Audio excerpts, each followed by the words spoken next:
Good evening, everyone. Backflight. Welcome back to APDTS25. Gentlemen, we both came from Bangalore to experience a beachside pleasure of having you all. We obviously in Bangalore we miss all this, fantastic environment, fantastic, atmosphere here, and also to energize this further, we have a fantastic leader, and whom we all saw in action. He is a person. Actually, I've been seeing him for probably last 20-25 years in Bangalore, and in various form as a leader who actually revolutionized the mobile networks in India and creating the value, and also as an entrepreneur. And prior to that, of course, he is a hands-on design, semiconductor design engineer, and that gives the perspective how strong he is, both technically and the business point of view. And then he became an investor and supported and probably invested, I do not know how many companies, many companies, and that way, whatever he did in his technical, as a technocrat, he has accomplished many accomplishments. As a business leader, as an entrepreneur, many accomplishments, and as a investor, many accomplishments. And probably he is one of the most eligible minister that India has ever for the electronics, mighty in MOS, and also the other progressive departments, progressive portfolios like the skill and also the entrepreneurship. This is a fantastic combination. He is the right person. As I said, that he is the most eligible technocrat who India ever had as a minister. Thank you for being with us here. Thank you for inviting me, and thank you, as you said, a beautiful location to have a chat about a subject that I'm very passionate about. So thank you. Yeah. So I always, we never interacted, but I always watching you at the distance, the kind of accomplishments that you did last 25 years. And in all these journeys, different forms, you performed your, as a technocrat, as an entrepreneur, as a politician, as an investor. What is the one thing which really you, liked in your profession, be it in the politics or be it as an entrepreneur? No, Mr. Naidu, I think it's very difficult to say that I picked one over the other. Certainly the last 3 years where Prime Minister gave me this opportunity to be a minister and to help contribute to his vision of technology and innovation in our country has been very, very exciting, very, very fulfilling. We were able to do so many things that have put India on a very different trajectory from a technology point of view. And you are aware from the STPI background, just 10 years ago, if you had talked about technology in India, it was really about IT, ITES and BPOs. So we were essentially the back office to countries and enterprises in the world. And in the last 6 to 7 years, we have really transformed the depth and the expanse of the technology and innovation ecosystem in India. And so to be able to be a participant, to contribute to that has been extremely satisfying.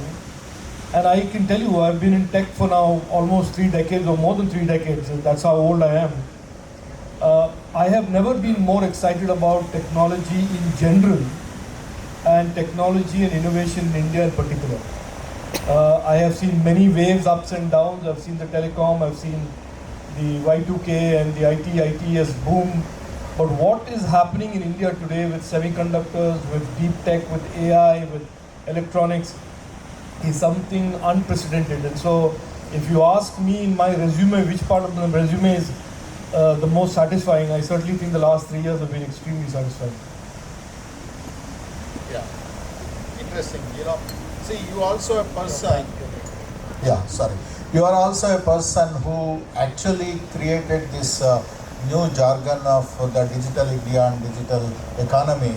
And obviously, we feel proud that digital infrastructure in India, public infrastructure in India, and I think, I was telling you that UPI kind of a transactions, which does around 16 billion transactions in a month, contributing to the value of around $300 billion.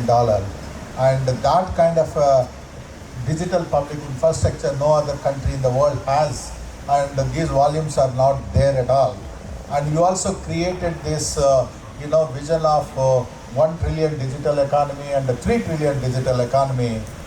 What do you think that we could able to establish in that direction, and whether this 135, 1 trillion, 3 trillion, 5 trillion digital economy are we on the right track, or what's your perspective on it? So, you asked me two questions, and I'll give you two very separate answers. One is this issue about India, the DPI of India, the reputation and the respect that India has today as a source of technology.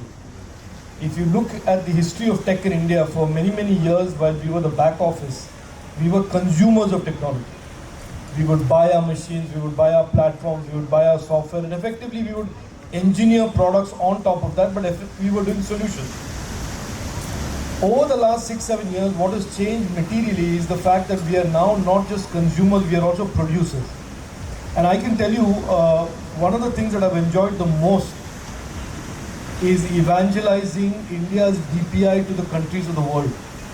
And after June 2024, when I lost my election and I was no longer in government, one of the things that I have done is accept invitations from countries all over the world, Africa, Asia.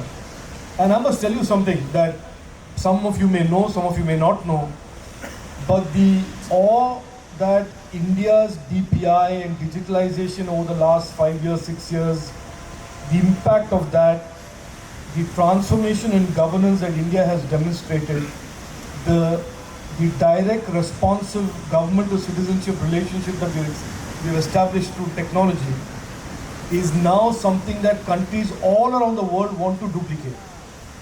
And in the olden days we used to say Hollywood and Bollywood was soft power for India when we talk about India. But actually today, if there is a soft power of India for projecting India's strengths, India's capabilities, it is about what we have done in DPI and what we've done in digital governance. So I wanted to make that point, and it's extremely satisfying today for me to go to Brazil. I went to Brazil, Ethiopia, Gambia, Ghana, Bhutan, and many, many countries, Singapore recently in the last 5 months. And the real respect that they have for what we have achieved as India is something that is absolutely inspiring. So that's point number one.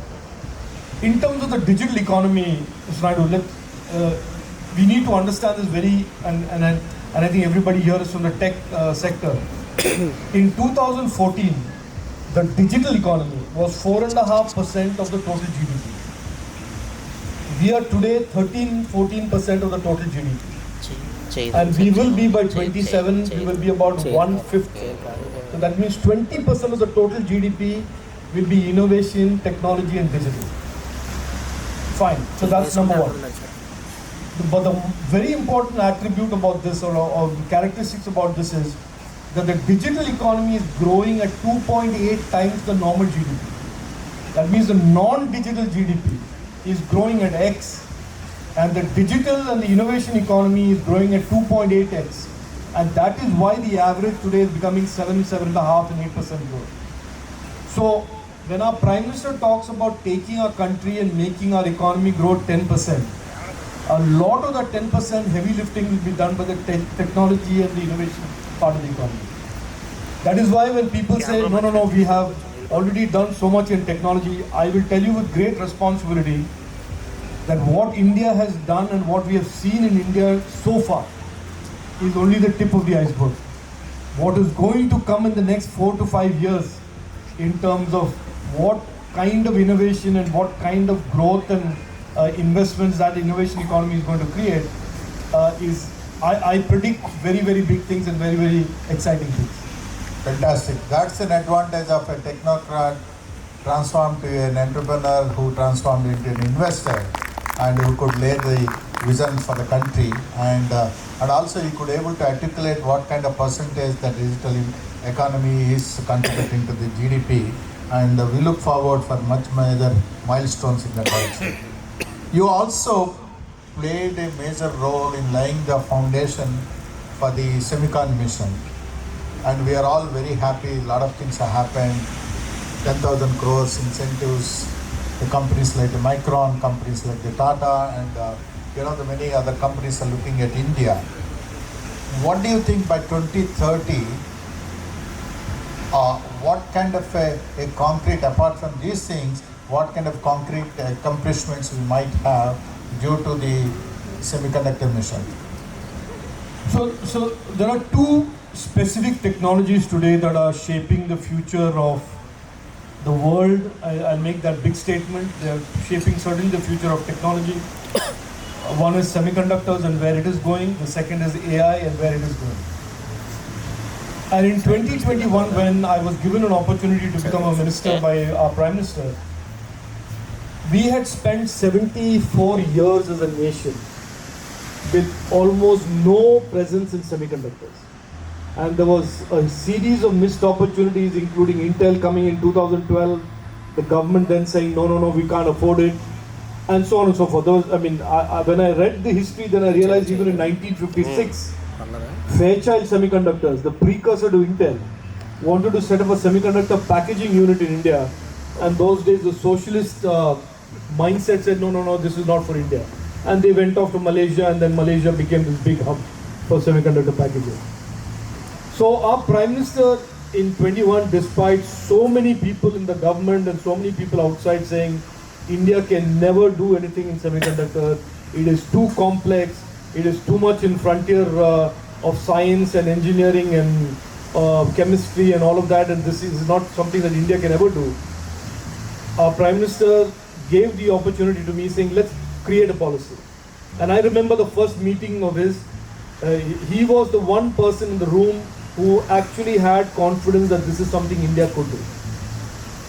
And I remember the current, I think the secretary, the joint secretary those days in the MeitY is now, I think, the government of Andhra Pradesh, Saurabh. And we drafted the policy together on my desktop computer, and then sent it off, and the Prime Minister was absolutely visionary in that he gave $10 billion, 76,000 crores he allotted. Now just imagine a country that had not done anything for 74 years and believed that it could never be a player in semiconductors because it is a cutting edge of technology. In just 2.5 years, we brought in big brands like Micron, then you had 2 fabs coming in, PSMC, the power chip guys from Taiwan, and the tower proposal from Israel. So we have now suddenly gone from being absent from the semiconductor ecosystem, global ecosystem, to being a growing presence of it. And it was absolutely lots of hard work, but it's extremely satisfying today that India has now almost cut its teeth in semiconductors. And very important, Mr. Naidu, when we think of semiconductors, we think of only of manufacturing or packaging, but we don't think of design. And there is a good book by Chris Miller called Chip Wars, where he repeatedly says the value in the future is going to be 50% coming from design. And we launched a program called the Design Link Incentive Program to support startups. And I'm glad to tell you that the government of India has backed almost 15 design startups, designing chips from AI chips to controllers for metering to intelligent sort of SOCs. So whole ecosystem of fabulous design companies has started from scratch. So if you now look back at what we have created the basis of something that can grow in manufacturing, in packaging and packaging innovation, in design and in research, and all 4 areas backed up by a very comprehensive talent plan, which was done by the industry with the global leaders They did a entire curriculum for undergraduate, masters and PhD programs which has been implemented by the AICTE today in all colleges and universities. So talent, research, design, packaging and manufacturing. I think from zero, we have now become I'm not saying a leader, I don't want to make these tall claims, but a very, very credible presence in the global semiconductor ecosystem. Yeah, in fact, that was my next question about the design, semicon design, which you already answered. But sir, I must compliment you. You see, you are one of the prime reasons to get that conviction in the government. Otherwise, these things will not happen. As a technocrat, as a design engineer, you could bring in that conviction within the government so that the Semicon mission became a reality. I compliment you on that. And the second one is the DLI, the design linked incentive. I'm also following up on these companies. It's a fantastic program by the government of India, MIT. And there are, like you said, there are 15 companies got benefited. There many more are in the pipeline. So that is a fantastic. One question on the design perspective, we all feel proud that, we became almost like a second largest semicon cluster, design cluster in India, between the Bangalore, Hyderabad and probably Naidu, etc. And that needs to be catched up to the places like the Vizag, and talent is continuously a problem. So number one question is how do you make sure that, because nowadays every graduate wanted to go on AI and ML. They don't want to take up any electronics, they don't want to take up any semicon subjects. We need to motivate them. That is the question number one. Number two, the second question related to the design is, we also as a country need to produce a lot of IPs, and RISC-V is a fantastic initiative. What do you think that as a country we can accomplish both in the IP and the RISC-V initiatives? So, you know that one of the first decisions that I took when I got this opportunity was to make sure that we don't go chasing ARM or don't go chasing proprietary architectures, ISAs. I am a big believer in open source generally. I am a big believer in the fact that RISC-V and the open source ISA that it represents is going to be an extremely competitive architecture and competitive framework to develop chips in the low to mid end. Yes, NVIDIA has demonstrated that in the high performance vector segments, there will be these very, very dominant players that will require huge amounts of R&D and huge amounts of investments in terms of innovation, and those are going to be, that's a different game. But in the low to mid segment, in an era where there are going to be more and more intelligent networks, 5G, 6G, machine-to-machine communication, more and more sensors in our ecosystem and world, RISC-V has a very, very important place. And the whole idea of launching a Digital India RISC-V program in India was to tell Indian startups, to tell young Indian students, including PhD and master students, look, you don't need to necessarily go down these dead ends of x86 or dead ends of only going down NVIDIA or CUDA or anything. You can look at RISC-V, you can actually develop architectures and develop devices on RISC-V, and there will be fabs which are not necessarily cutting edge fabs but legacy fabs that can support these applications. So I'm not an astrologer, and certainly there is nobody who should get into the business of predicting how technology goes, but I see the Indian ecosystem, especially the electronic ecosystem, being serviced in the medium to low end by RISC-V devices, designed and architected in India, designed and architected outside as well. And in some ways this strategy is being validated because around the world, even the big majors, the integrated component device manufacturers are also hedging their bet. So they have their own architecture, they're also going for RISC-V as an ISA, as an alternate. So RISC-V is an important part of our India strategy. But the biggest achievement of getting DLI and the focus on fabless, Mr. Naidu, has been to give confidence to a group of students today who say we don't want to only learn programming and enter computer science and go and join a coding company. That there is a glamorous path. You can create value, you can create unicorns by getting into deep electronics, you can create devices, you can do chip design and also be successful. Just a few years ago, if you talked about chip design, these would all be students doing their PhDs and then they go off and do something else. So I think if you look at today electronics enrollment in India, for 5 years electronics enrollment had come down. And since 2022, electronics enrollment is starting to go back up. So that tells you that students today are looking at career opportunities not just as coders, not just as software engineers, but also in electronics, in electronic system design, in electronics, other areas including device and device design and device manufacture. So this is good for us because in a lot of ways that is where the future of tech is going to be. And you called it deep tech, electronics and semiconductor. The world today has a shortage of 80,000 engineers. I know as a minister, the big majors used to come and tell us, can you help with your chip to design program or your other talent programs, give us people who are industry ready for fabs, industry ready for characterization, industry ready for packaging innovation and testing. So there is a huge deficit shortfall today. As people are building more and more fabs, people are building more and more sophisticated units, that there is a big shortage in talent, and India can become the talent hub if academic institutions align and students, very importantly, students understand that it is life in technology is not about coding alone. I mean, I'm a coder, so I shouldn't say that, but there is a life outside of coding, which is deep tech, electronics, and semiconductors. Yeah, you're absolutely right. This is the key message to all the educationists who are here. And the talent is going to be the critical for the growth of the semiconductor design industry, and it continues to be the challenge, and it continues to be an opportunity for all of us to solve the problem there. Please do focus on that.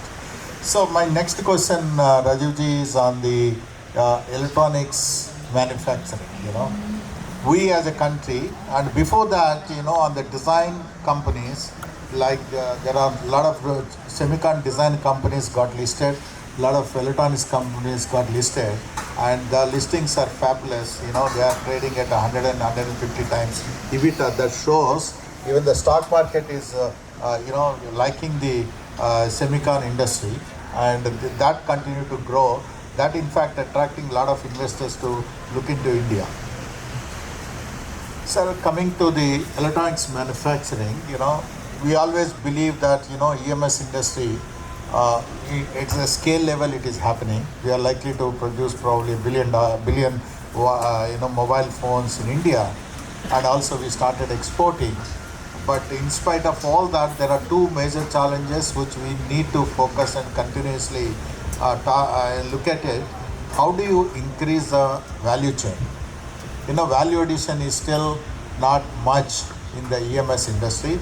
We need to increase the value addition. Number two, supply chain is a next challenge. Number three is also, we talk about the design-led manufacturing. How can we create that design-led manufacturing as a method of increasing the value addition in the EMS industry?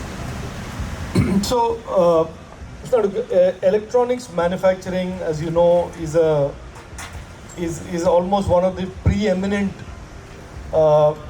traded goods in the world today. After hydrocarbons, after energy, the second most widely traded, heavily traded product category is digital products, which is electronics. The total electronics GVCs in the world, the total volume of electronics trade is about $1.2 trillion per annum.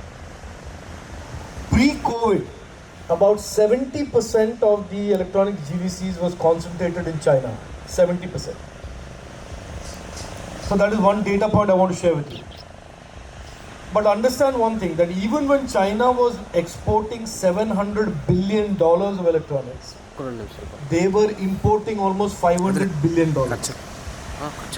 So the point I want to make to you is electronics by its very nature and EMSs by its very nature of the business is a business of scale. low margins, scale.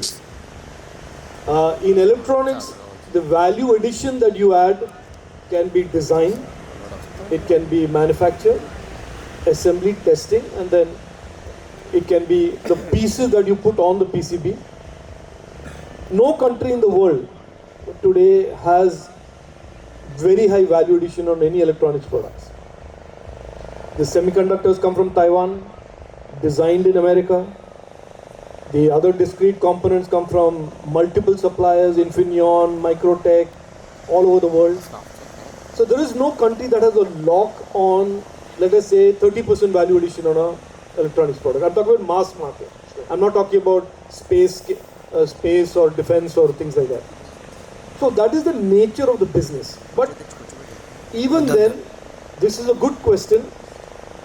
How can a country like India that has only since 2021 come into electronics, and we've had dramatic success, almost 20% of Apple's iPhones are going to be manufactured and exported from India, from 0 and 3 years ago. Samsung is manufacturing and exporting from India. We have launched a PLI where hopefully servers and laptops will be manufactured and exported from India. The two big categories. So how do we do more value addition will come from either, just look at it from a common sense point of view, either you do the PCB, you do the bare PCB here, stuff the PCB here, assemble, test it, that is the value addition. Or you make some of the components that go on the PCB, which we are already doing some semiconductor stuff, and we will do, there is a talk that we had initiated about having PLI for components. So some static components, some active components that can be manufactured here, which are non-semiconductor, that can also have a PLI. So that is the way to go. But India has surprised the world, because I'll tell you, when Tim Cook came and met me, he said, we are frankly surprised by how fast we have taken off in India, and how the government of India and the state governments have worked so closely together to allow a compelling global competitive high quality product like Apple iPhone to go from zero manufacture to almost 20% of the total global production in India. Absolutely. Yeah, so it is not a small achievement what we have done, and I think that bodes well, and it bodes well for our overall ambition that we want to be in the China plus one strategy. We want to be, and in the China plus one, there is Mexico, there is Philippines, there is India, there is Vietnam. That we want to be at least, if not the top in those four, at least the top two of the four, because the other real dominant presence there is Vietnam, and I was just there recently, and they are absolutely laser focused on manufacturing. So manufacturing is a good segment of our digital economy. Progressively, systematically, I think value addition will creep up. According to me, it will go from PCBs up, and then the next phase will be some components that are going into the PCB being manufactured in India. You are right, sir. The PCB and the component industry, and also probably we need to improve upon our supply chain time delays that will happen in terms of the supply chain transshipments. One, you mentioned that point, so I didn't refer to it, but let me touch on that. One of the things that was missing in India was an organized EMS industry. And one of the visions that our Prime Minister had very early on when I became Minister in 21 was, why can't we have an Indian Foxconn? Why can't we have a Pegatron? Why does it have to be a Foxconn that comes in and manufactures? So and we are all happy to hear that Tatas have moved into that. Sure. And there are at least 2 or 3 other EMSs that are doing very well. There is Dixon, there is Keynes, then there is a group of youngsters who have created a very interesting model called, it's almost like a distributed EMS model called Zetwork. It's a unicorn. So there are many interesting EMSs developing in India that are focusing only on manufacturing quality and the supply chain that will support manufacturing quality. Absolutely, you're right. We look forward for that. And my next question is on the deep technology, right? We all feel proud that as a services industry we have done very well.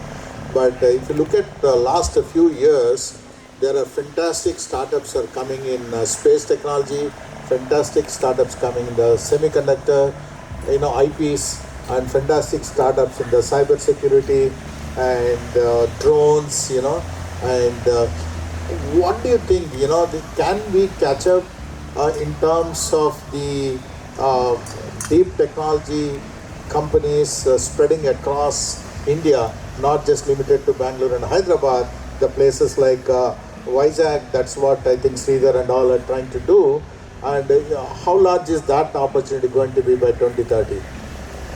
No, it is the opportunity. In my opinion, if you're a student, if you're an investor, if you're a state government, if you're not focused on this opportunity, then you're missing the bus.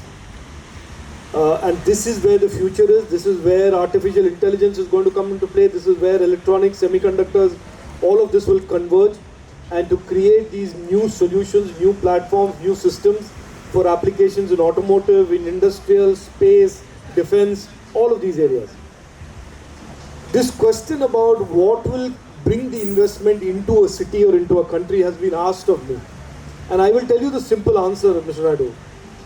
The simplest answer is, and this is my contention or my equation or my algebra, investments go to where the talent is and talents go to where the opportunities are. If this is the linear algebraic formula that if every government understands,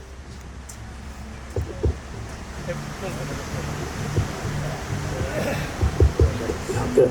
So, sorry about that. If every government understands that, so if for example Vizag and AP, and I'm very glad that you're having this AP Digital Technology Summit here, and one of the reasons I took the time off to come here is way back in 99-2000, when there was all this talk about technology in those days, it was then Chief Minister Chandrababu Naidu who was a fairly enlightened man about talking about technology. So I think in a lot of ways AP has slipped out of the radar for the last many years, and you're coming back. So at this stage, to a question that is asked of me by any government anywhere in this country or outside, I say the answer is very simple. Focus on building your talent pools. If you create the talent, if you align your academic institutions to creating the talent that the deep tech ecosystem wants, the investments and the ecosystem will automatically develop. So I would put number 1 to number 5 priorities: build the talent base. And of course then there is the enabling infrastructure, like you need to have data center, you have to have good internet connectivity, all of that we already know, and that is not a very complicated issue to understand. But talent today is what is required to jump onto this AI train. And for everybody who reads about AI, I want to make this point, because a lot is said and talked about AI, and I was going on a flight to Brazil recently, 16-hour flight, and the air hostess came and asked me, why are you going to Brazil? So I said, no, I'm going to meet the minister of Brazil, she wants to talk to me about AI. And the air hostess had a 15-minute chat with me about AI. So everybody has a view on AI, but AI, to create an actual ecosystem, an innovation ecosystem, needs real talent. And I'm not talking about creating wrappers around ChatGPT or wrappers around Gemini AI of Google or Llama of Meta. But doing real AI use cases, real AI solution requires real talent. And there is a very good case that can be made that for governance, AI plus DPI will completely transform the way we deliver governance and digital governance. So these are opportunities that states like Andhra have, enlightened leadership have. But for that, I would think that the first priority is to focus on talent. And the moment you have talent, you've seen it in Bangalore. Why did Bangalore become Bangalore? It didn't become Bangalore because of the weather, because it was the early talent that it had, and then that became a virtuous cycle. So talent, if you focus on talent, you will attract the investments and you will attract the players that make an ecosystem. But one key message you should give it to large services companies in India, and also the investors who are still shying away from the deep technology startups or supporting the startups, right? that most of the deep technology startups need very difficult to get the seed capital, And I know the Mighty Startup Hub has a programs and Samrudh program and Startup India program and all that. That is not sufficient, I saw that when we started our own fund, Startup Exceed, 8 years back, not many deep tech funds are there. We are one among the very few deep tech companies. We could able to invest into a smallest of small semicon IP company and exited in 18 months with a 4x of returns. Same thing has happened, What message you give it to? I've already given this message. One of the first things that when I met all these celebrity CEOs of all these big companies, one of my first meetings in 2021 was, why are you not the catalyst of our startup ecosystem? It seems to me that the HCL, the TCS, the Infosys, all of these great companies that have been created, global companies, I would have thought, commonsensically, intuitively, that they would be the catalyst for the next wave of growth. Absolutely. Unfortunately, they have not been, and I think, but they are beginning to realize and wake up to the reality that the business model that they are on currently, which is mainly managed services, is a business model that is going to vanish one of these days through AI and because of AI. Absolutely. And therefore, the world is moving, and the tech world is moving into IP-led, product-led, device and platform-led type of the reality. That is the reality. So I am seeing some moves. I'm seeing the Tatas making some good investments in deep tech and moving into deep tech. I'm seeing even less risk-taking companies like Infosys, for example, making the moves into AI and other areas of deep tech, not necessarily electronics. I am hearing that Wipro is also looking at that.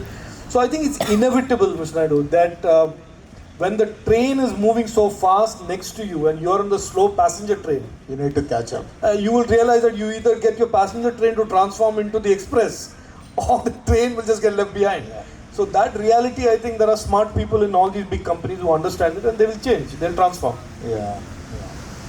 So the other question which always bugs me, we saw that in Karnataka and elsewhere also, the so-called Tie 2, Tie 3 cities, in spite of all that effort that, the governments put in, still not caught up to the level. They contribute less than 10% of the thing. NASCOM has identified around 35 cities, including Vizag. What do you think, we need to, can trigger the growth of these Tie 2, Tie 3 cities, inclusive of the Vizag? I always believe that, if you recall, one of the trigger for STPI policy during those days is the tax incentive.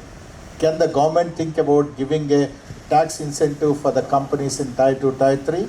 No, I don't think I don't think that's the answer. I don't think tax today is a big deal for tech companies. It's hardly an arbitrage. If there was some equity, there was some grant, I can understand. Those would make a difference, but that is not the issue here. I think in large part, and I'll give you an example of one company that I know at least. Infosys set up a huge center. They invested 250 crores or something in Hubli, Dharwad. You know that center. Beautiful building. And it laid empty there for over 5-7 years, because what is happening today is that in addition to talent, youngsters also want a good standard of living. They want a good life. So therefore, one of the things that cities have to understand today, and this is becoming an increasingly problem for India as a country generally, our cities are not competitive with the cities outside our country. If you go to Ho Chi Minh City or Saigon in Vietnam, or you go to a place in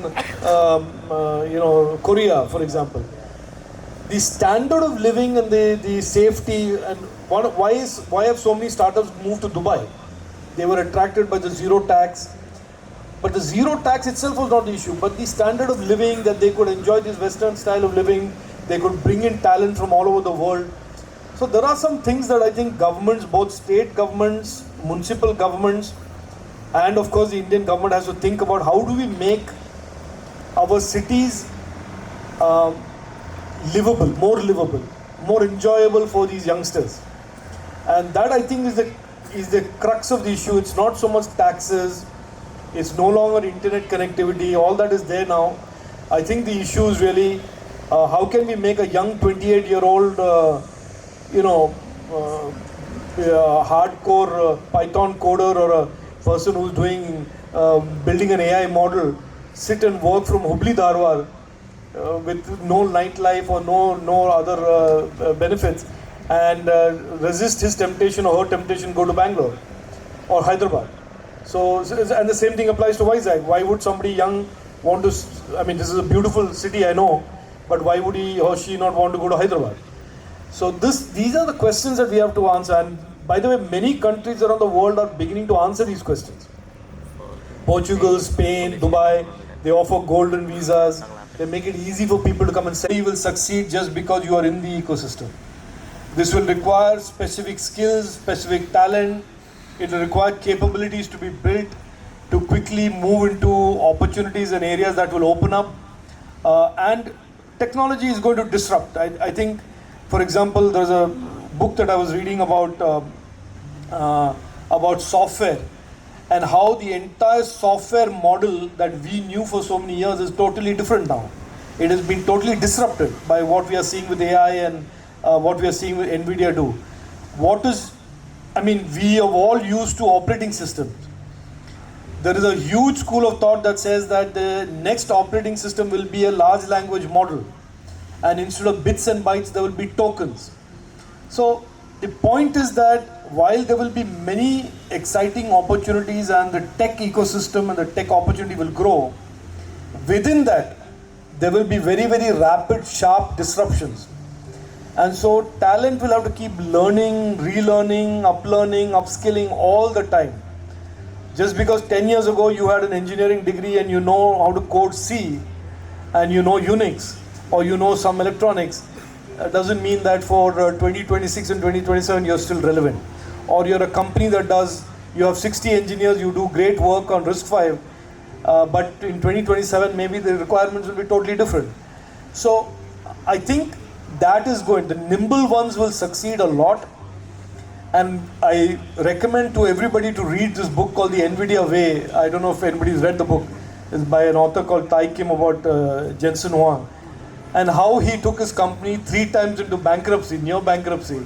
And today it's a $1.7 trillion company. So that is the nature of the tech beast that we will see. Full of opportunities but full of challenges.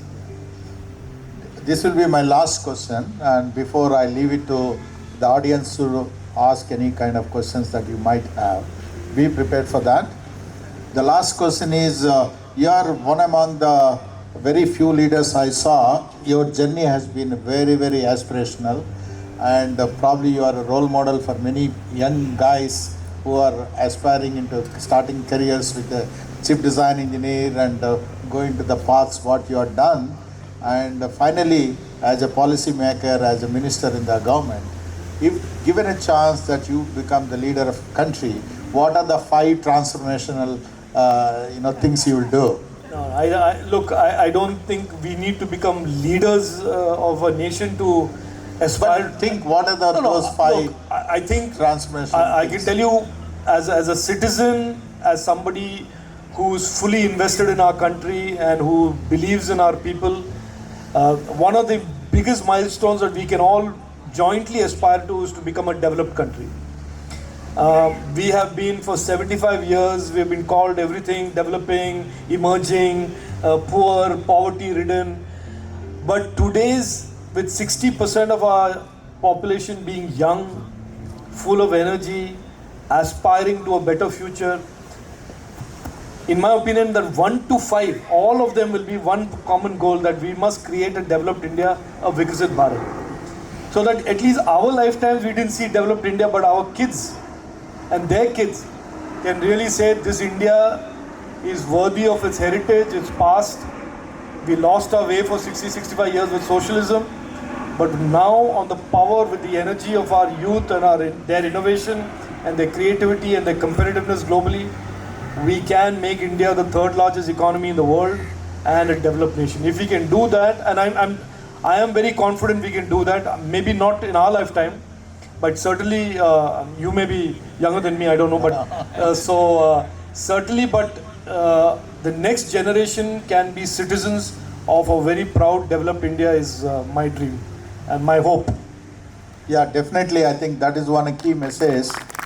To all of us, remember becoming the developed country by 2047 with a 32 to 35 trillion dollar economy, and most importantly, 30 to 40% of that economy should come from the digital economy. Digital economy and innovation, that can make the difference. Thank you, Rajeev ji, for this wonderful chat. May I ask the audience to ask any kind of questions?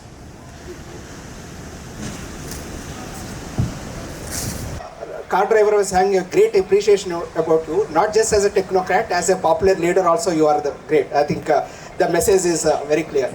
Now the question is about who is owning the data, right? I think I was in Wipro for a long time. I think that point of time the policy was more about VLMs, and we are talking about the data crawling across the stuff, right? I think again who is owning, right? Now when we are talking about agentic AI, right, I think who is actually delivering the data also is a very question mark, right? Now you is already cribbing about the policies and so on. How do you see from an Indian context, from the data which is kind of generated now? No, so this is the defining question.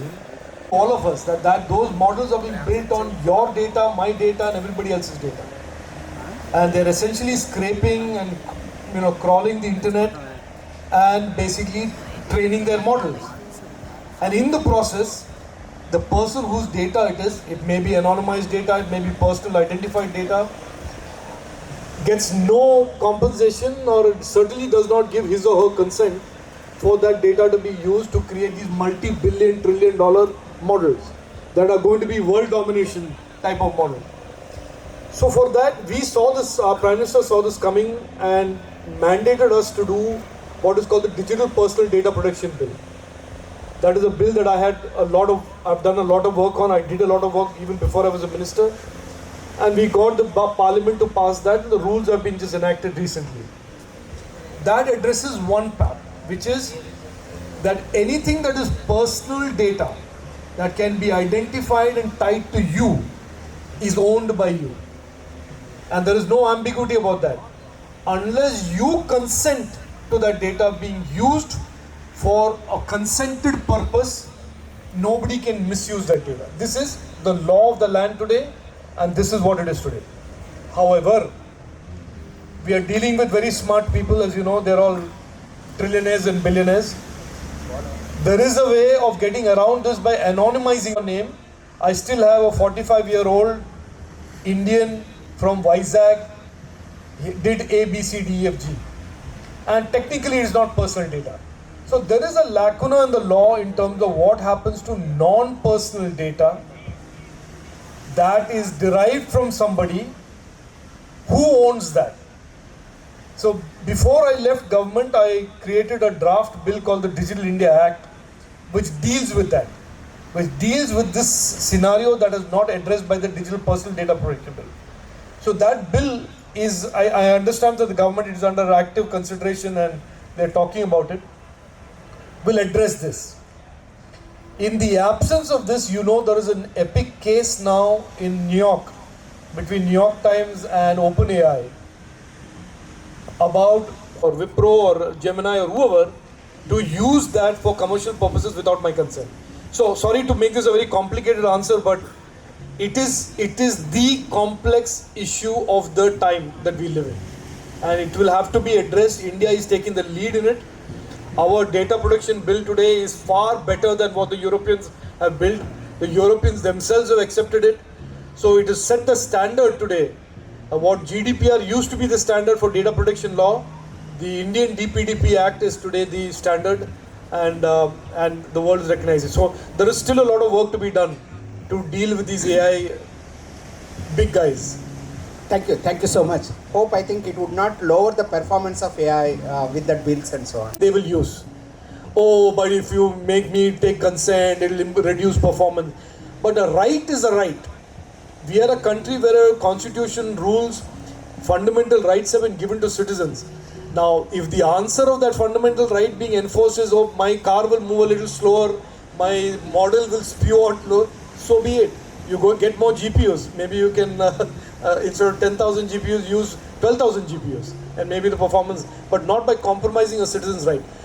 Under our Prime Minister, that will never happen. The citizens' rights and the performance are not binaries to be traded. A citizen right should be protected. It is a fundamental right under Indian law, privacy and data protection, and therefore that will be done. But we will also find ways for the platforms to do performance and deliver solutions. Thank you. Thank you so much. Thank you. I mean, it is huge learning session, rather very insightful and inspiring listening to you. When I started the organization back in 2000, I had these options of starting the organization here in Vizag or in Hyderabad. But for the love of the city, for me, I chose to start here. And from then on, I've been listening or hearing that this is going to become the next big IT hub in the country, and seems still very distant far. And in your earlier message, you said the talent. The investments come where the talent is, and the talent where the opportunities. And Vizag is reasonably placed in terms of social infrastructure and a reasonably good culture, cosmopolitan, and all that. A very good talent, great universities around. So, but I don't see how to really unlock this potential. There has been this big investments like Tech Mahindra, Wipro have been here for almost 2 decades, but they also could not scale up really. And you said, they are the ones who should take the lead in, creating a very vibrant startup ecosystem. So, any thoughts on that? No, I mean, I certainly don't know enough about Vizag and the government to volunteer my opinions on this, and I'm always very careful to not give advice that I'm not very confident about. No, look, what constitutes a successful tech ecosystem in a city? Does it mean that all the companies of the world have to be there? No. Does it mean that there has to be growth and companies that are finding their niche, that are doing well and growing? So I think you have to decide what the metrics of success are. If you, for example, if you're a company in Vizag and you're struggling with finding talent, then I think there's a problem. If you're a company in Vizag and you're saying, because of my location, I am competitively disadvantaged from bidding for or getting projects that are going to Hyderabad because it's easier to reach Hyderabad. Because I've heard some large global enterprises say that. Then I understand it's a disadvantage. Otherwise, today, if you have talent with the connectivity, there should be nothing that holds you back if you have the competitive talent and you have the competitive offering. That is my 5 cents worth, so don't necessarily take this as the last word on it. Like today, we have a very proactive government, right? I mean, yes, interventions from that side which could really help. No, but what is the intervention? For example, like when I was in government, and I'm thankfully not now in government, so you can abuse me if you want to. But what is the intervention that a government can do in today? See, in the past, when, for example, when Mr. Naidu started his career in STPI, if you didn't have STPI, you could not succeed. Because they delivered infrastructure, they delivered connectivity, they delivered subsidized internet, all of that.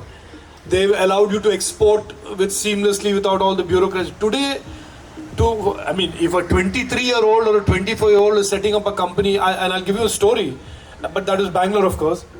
A group of 24-year-olds set up a company that is doing orbital collision and avoidance system that is mapping out the debris in the solar system. Now, I didn't even know such an application existed till I met them. But these 3 kids have got together, IIT students, and created a company that is worth $200 million today. Yes, they are in Bangalore, and maybe they've given them access to capital, etc., etc. But frankly, I don't see today what government can do. If your internet, sorry? some like, see, to access projects, opportunities. So maybe paid pilots, where they can. Yeah, so this by the way, I'm a big evangelizer of. I go to every state government and say that your e-governance budget, not every state government has their digital government budget, that you should only give it to your locally domiciled companies. Some state governments do that, which is they give a price preference of 10%, 15% to a locally domiciled company that hires local talent. Those are things that a state government you can certainly suggest it through your industry body. And I say this publicly, why should, for example, a Maharashtra government give a contract for e-governance to a company that is sitting in Bangalore, even though people in Bangalore will curse me for it. But they should give it to, and they should develop, either the Bangalore company sets up a development center in Maharashtra, which is how countries around the world operate and act. So that I agree, that the industry body can certainly make a representation to this government, and this government is a very enlightened government, to say to create local talent, create local opportunities. And you can quote this, investments come to where the talent is and talent goes to where the opportunity. So therefore the government has a role to create the opportunities. And their own internal IT requirements, their digitalization requirements, the AP stack maybe they are building, those can be done by local companies, local startups. That's a strong point you can make. They have this very encouraging IT policy. Yes. And also they have this preferential market access for the local company. But what I mean to say, request from you is that please use your influence with the government. My influence is all of you, so I'll basically come and tell you. So thank you. Yeah, I think this gentleman in the first row is, yeah. My name is born and brought up in Visakhapatnam, Kakinada. I left India 30 years back. There are two observations, sir, which I would like to share with you, and I think they resonate with what you have said. Number one is, I see a lot of emphasis on product innovation in the West. Just to give an example, in case of Singapore invests more than $2 billion every year just on product innovation. They have a very clear focus, so in terms of basically intellectual property. And they also emphasize the academia to file patents, to monetize and commercialize the patents. Now, when I look at India, and I've made several investments in India, I try to basically look for product-led innovations. Why is it that our product-led innovation story, despite being one of the major forces of innovative economy, is not as strong as a small country like Singapore or Vietnam or Philippines or Taiwan? And to substantiate that statement, I want to share with you the Global Innovation Index ranks, which Singapore has been ranked in the top 5 consistently over the past 5 years, whereas India has made considerable efforts and we are now in the top 70, and hopefully we'll be in the top 50 and top 20 down the lane. But your insights on this, number one. Number two is that, why is it that the industry doesn't collaborate with the academia in India, but they prefer to collaborate with an academia outside India, with an Indian outside India? So when I flash my Singapore card, I get more respect. When I flash my Vizag card, they don't even pick up the phone call. So what I'm trying to emphasize is that, why is it that we are not basically promoting more academia industry collaboration? Because the government cannot be investing in startups or cannot be dumping money or pumping money into startups, which is a very risk-based ventures. The industry has to come forward, and what the government can do is, can basically make it mandatory for the industry to support the local startups in the local ecosystem, and that's how I think the local ecosystem can be developed. Thank you very much.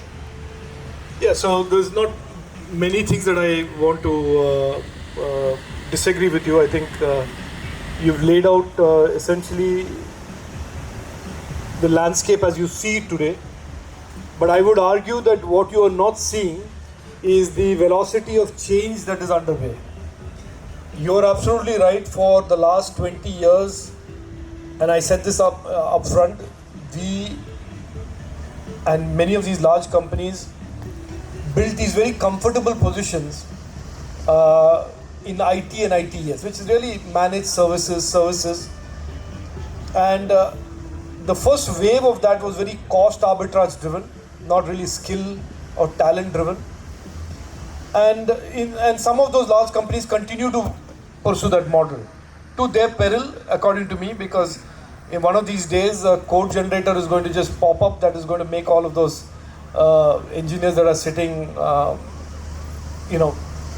sort of get replaced. But what, like I said, in the last 6 years in particular, and I will mention 6 years or 4 years, 2020 onwards, there's a marked shift in terms of how the digital economy and the tech ecosystem in India has expanded. And it is expanded into areas where now IP products are dominating the mix. So if you look at the weighted average of the last 10-15 years, you will find you are right, absolutely right. The 77 index, 73 number, those are absolutely correct. But if you look at the incremental growth of what is happening in the digital economy today, it's all innovation led. And it is, really deep tech. I was talking about this company called Digantra, and you should just look it up on the net. Wonderful what they have done. And they have done this orbital mapping product, there's artificial intelligence built into it, there's hardware with LiDAR driven mapping of the solar system, of the debris. So there is a lot of stuff that is happening. But in the overarching overhang of these large big companies that continue to dominate the narrative. So that's point number one. Yes, it was like that. B, we are changing at a rapid pace, but we are not comparable to, let's say, a US or Silicon Valley by no stretch of imagination, even if that's our ambition. The second, why do these big companies not do enough? Which is what Mr. Naidu also asked me. That is one of those psychological analysis questions that you have to ask them. I think my answer to that question, I'll hazard a guess, nobody will admit to this, they have become so comfortable and risk averse that the whole idea of taking risk, backing a new technology, backing a new direction, pivoting is in a sense counter-intuitive to what they have seen and experienced for the last 5-10 years, 10-15 years. So I think and if I am a public policy maker, I was a public policy maker for 3.5 years. In my scheme of things, I never expected anything to come out of the large companies. Anything new, anything exciting to come out. And frankly, that is the fact. Almost every one of these big investments, $65 billion of FDI, have come into the innovation economy since 2021. End of 21. Of the 65 billion, not even a fraction has gone to these big companies. They've all gone to these startups or these innovators, whether some of them are just plain old D2Cs like Zomato and Ola, but there are many who have gone and done a lot of good work. So it is what it is. It is a work in progress. To steer an elephant, which is really what the digital economy now is, and make them move from here to there overnight is not easy, and certainly not the job of the government. That the ecosystem has to naturally, organically move. But I will predict one thing, that with AI and the disruptions that AI is going to bring into the traditional IT ITS businesses, that you will see this elephant start moving very rapidly, very quickly in a different direction. Third, in terms of investments, you said, why do people not have partnerships with academia and industry in India? Part of it is that academia in India have really no incentive to do it. There is no upside for them. It is only with some private sector colleges now coming, private sector universities proliferating, that there has become some competition in terms of academic and industry partnership. So that model is certainly very far away from the US model. But our Prime Minister repeatedly, for example, in AI, the AI mission and the Semiconductor mission, very central to the design of the schemes, has ensured that academic institutions are embedded in the policy and the scheme. So if it does not happen organically, we are doing it, the government is doing it almost by design.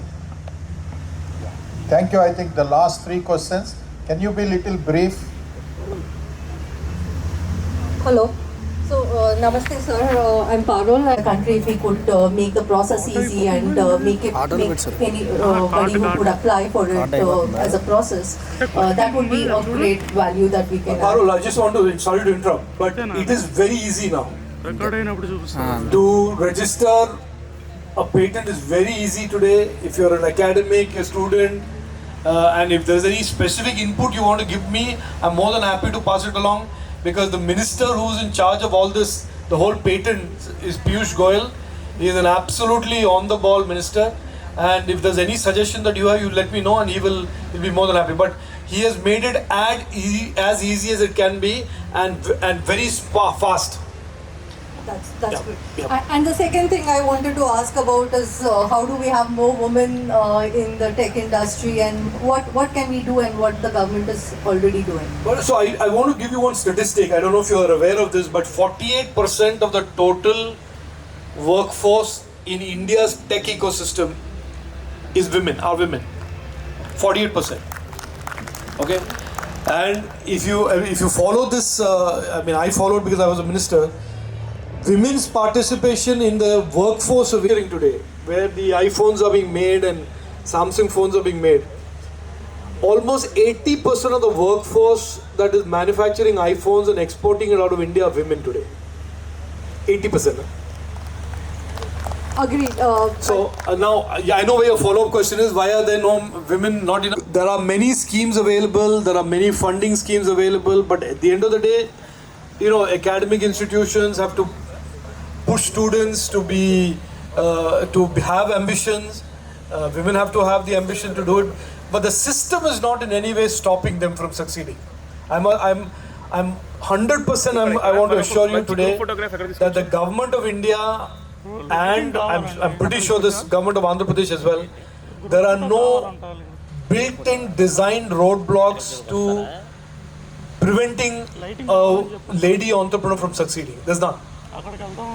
So it is just a question of maybe mindset, I think that's where we need to work as a country. If we could encourage them more.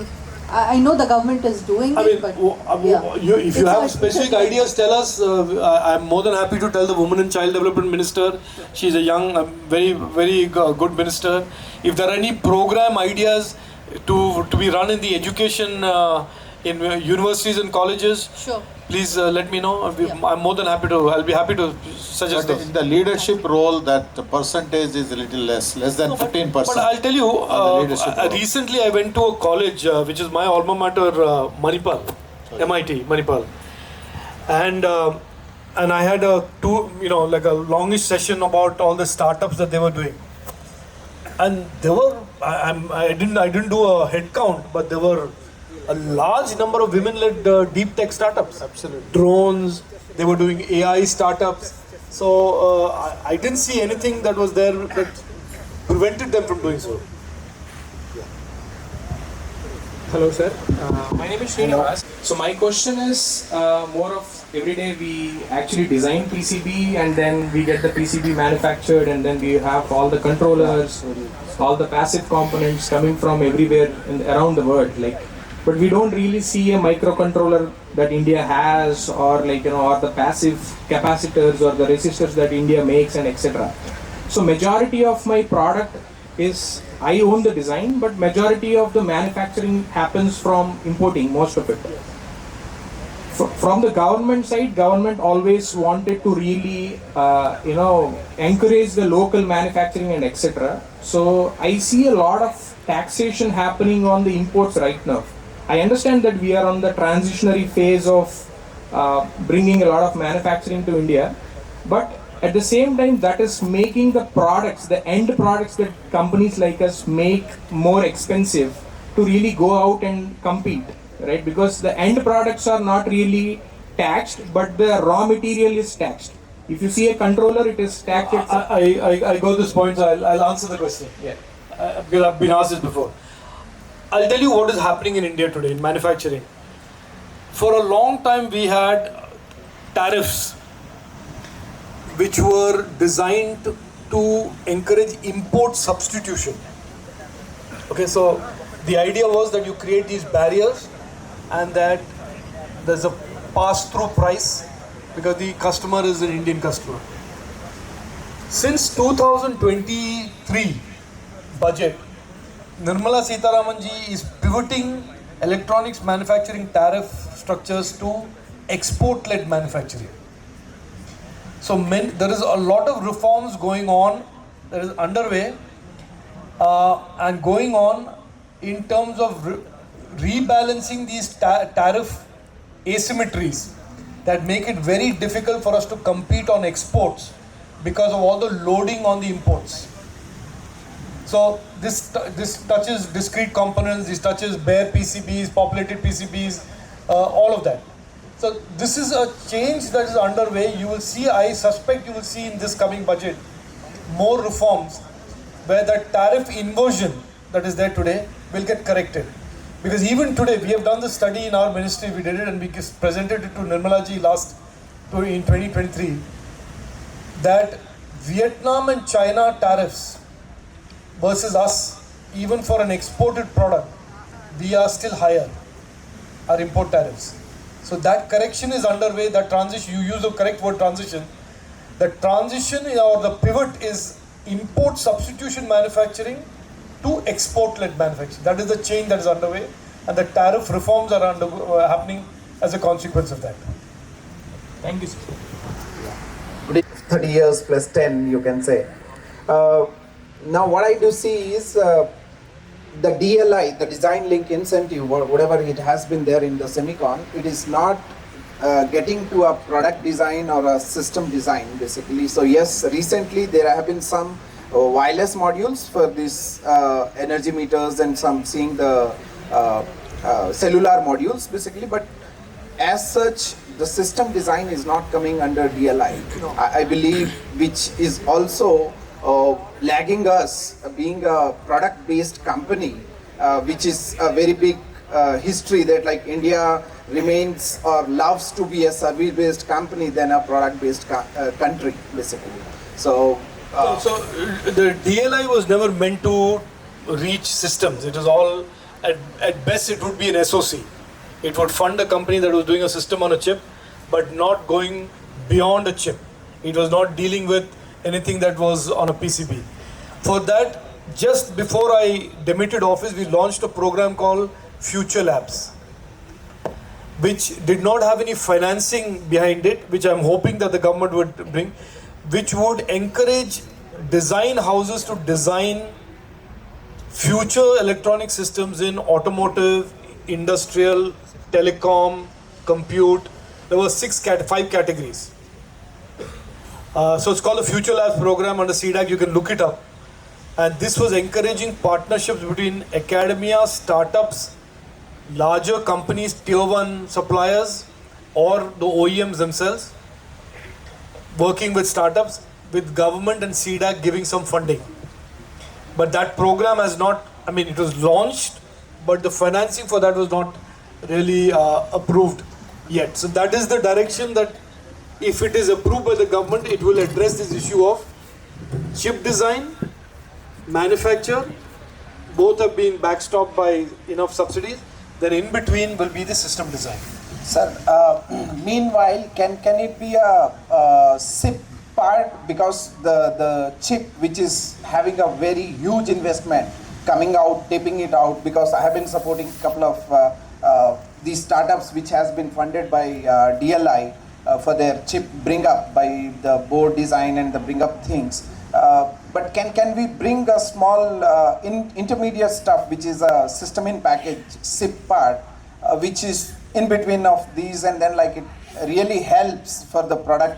So end of the day, we need to be a product manufacturing country or the product based country. No, I get your point. That's why I said The DLI's criteria is very clear, the boundaries are clear, that it is a chip. And you can take the system and put it on a chip, and you can have chiplets and you can put it on a chip. But the moment you go outside that and you have multiple components that you are putting in one common package, that is not a chip anymore and becomes what you are saying, an SIP or more of a package system. That is not covered by DLI today, but it is something that you can. Why don't you write to CDAC, and if somebody can give me a copy of that, I can certainly pursue that with the government. Yeah, thank you, ladies and gentlemen. I think we need to end here, and thanks, Rajeev ji. It's a very interesting and very intellectual conversation, and I'm sure that your wealth of wisdom will continue to help country to reach to the next levels, and I'm sure that you will play a much larger role in the coming years. Thank you for the warm welcome. Thank you for having me. Thank you.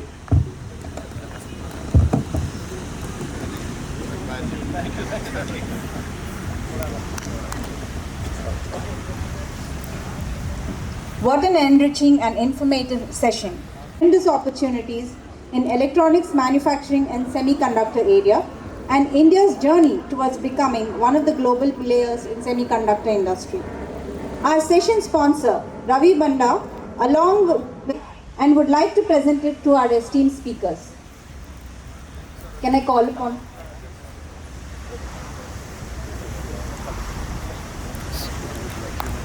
Excuse me, sir. Sir. Thank you. Sir.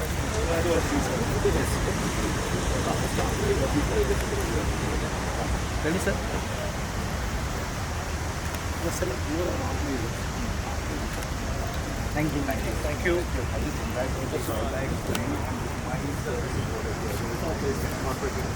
I'll take a look at it. Thank you. Okay.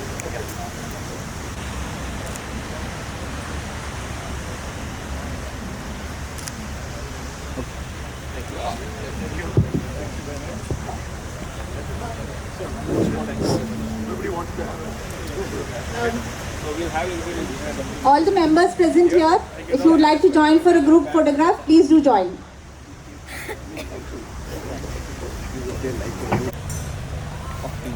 Ready?